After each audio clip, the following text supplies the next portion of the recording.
Como que funcionam as eleições presidenciais nos Estados Unidos? Se liga aí que a gente vai explicar um pouquinho.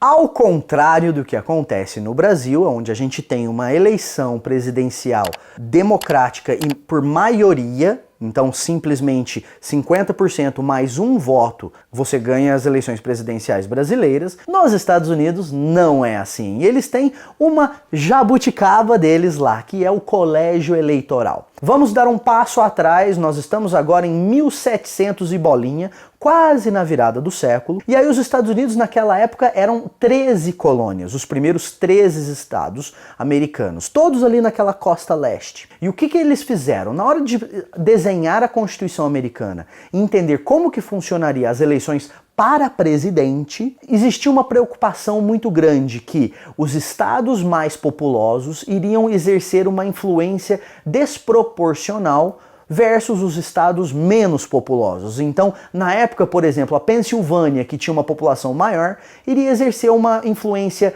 desproporcional ao estado de, por exemplo, Connecticut, ou Vermont, ou algum desses outros estados dentro desses 13 originais. Então, o que eles fizeram? Se entendia que os Estados Unidos era uma junção de 13 estados diferentes. Então, quem escreveu a Constituição americana, todos aqueles caras de peruca, que você já viu uma foto na internet sobre eles, quando eles se juntaram em Filadélfia para escrever a Constituição americana, eles desenharam o seguinte esquema. Os estados iriam possuir pontos, ou que eles chamam de pontos do colégio eleitoral, relativos à sua população, mas ainda dando um peso um pouco maior para os estados menos populosos, porque na proporção o estado teria pelo menos um voto. Aí agora a gente passa quase 300 anos para frente e nós estamos com essa geringonça é a jabuticaba lá em Portugal, então nós estamos com essa blueberry, para a gente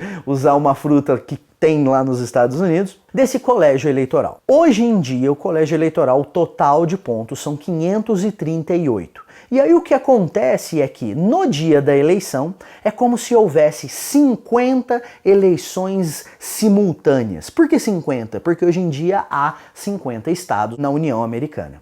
E aí estados mais populosos, como por exemplo a Califórnia, tem 55 votos eleitorais, ou pontos dentro do colégio eleitoral. E estados menos populosos têm ao menos 3 pontos. Então existe não é proporcional ao número de pessoas que tem no estado. Se fosse proporcional, não precisava do colégio eleitoral. Justamente para não dar estados com grandes cidades um peso maior de decisão versus estados com grandes áreas rurais. Então, se você for pegar a população americana nas costas, Califórnia e toda a costa leste, que tem a cidade de Nova York, cidade de Filadélfia, um pouco mais adentro, não na costa, a cidade de Chicago, essas cidades teriam uma força maior dentro da eleição. Quase igual, por exemplo, São Paulo, Belo Horizonte, Rio de Janeiro aqui no Brasil. E o que aconteceria com aquele interiorzão americano que você vê nos filmes, que é tudo retinho, os caras só têm plantações lá, muito parecido com o nosso interiorzão aqui no Brasil também. Esses lugares, que são locais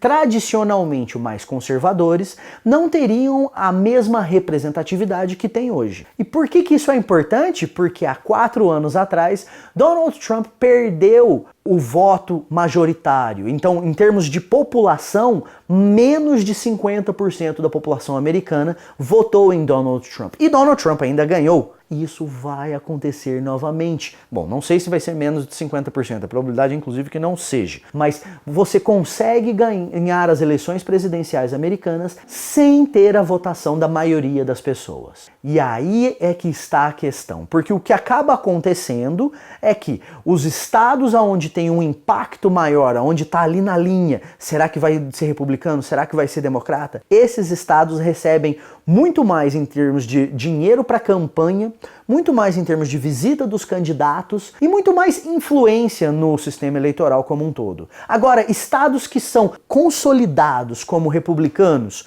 ou consolidados como democratas, eles recebem um pouco menos de atenção. Então, por exemplo, um democrata não faz tanta campanha no estado de Connecticut, que é um estado que historicamente votou muito mais democrata do que republicano, quanto ele faz num estado, por exemplo, de Ohio, que é considerado um dos estados chaves, que vira o pêndulo para um lado ou para o outro. Por quê? Porque Ohio tem uma...